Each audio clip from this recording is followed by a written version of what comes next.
is Daisy Tam. I'm from Hong Kong, working at the Hong Kong Baptist University in the Department of Humanities and Creative Writing.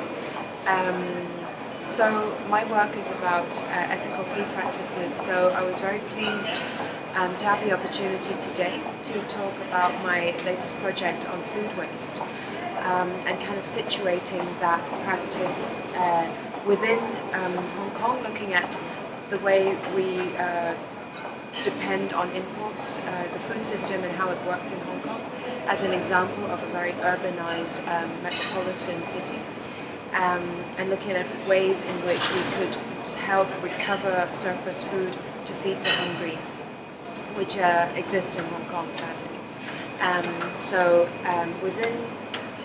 That as a sort of overall context, but also what was fascinating was for me to bridge my sort of theoretical framework of parasitism and parasitic relationships and translate that into a real development project. So how that informs the way I design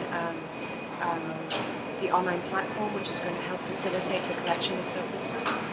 So that's what I'm currently working on. And could you maybe explain how you came into this area of study? If there was any particular moment that inspired you to follow this path or of research? Well, I think for every researcher, when they choose their journey, when they choose their area of study, it has to be something that they're passionate about.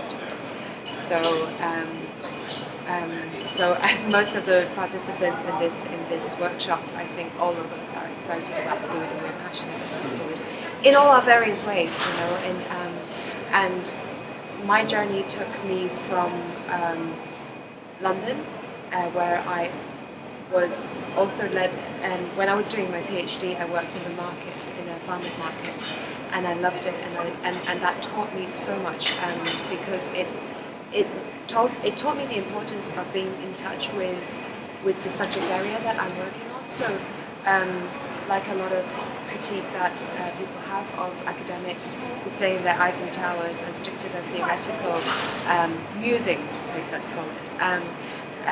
That really taught me the value of going out there, getting my hands dirty, not just applying what I know from books onto the empirical field, but really letting the field inform itself. It really works both ways, and I learned so much from that process, and I really, really enjoyed it. So I think I love food, I love bringing practice and theory together. So. And what are your thoughts on the FoodCHI event?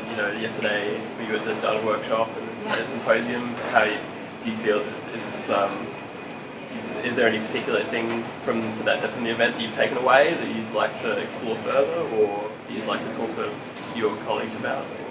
Yeah, no, I'm really enjoying this workshop. I think I love the variety of people that are here, who comes from very different disciplines, not just within academia, but really also practitioners. We just had, Jack, the beekeeper, talk about his work, also from Food Connect and different food hubs and stuff. And so it's a really interesting mix, because ultimately I think we're all interested in the same issues, but how we deal with it and the constraints we work with are very different. And this is something that I feel I benefit a lot from by sort of listening to different projects, learning about the way they overcame their limitations, and trying to talk to them about the difficulties that I face as well. I think that in itself is fascinating, but also that I love the way the workshop is sort of organized around these different things. So it's not just a sort of traditional setting down, because also, even for us, learning happens in a variety of manners, right? So sometimes it's about doing the data workshop, making source from our stories and looking at how the algorithm works, and how coding could help translate some of these, and what kind of ideas does that bring to the concept and our experience and our understanding of our food. So all of these are like things I take away with, and of course making lots of new friends and people who are interested as well. So.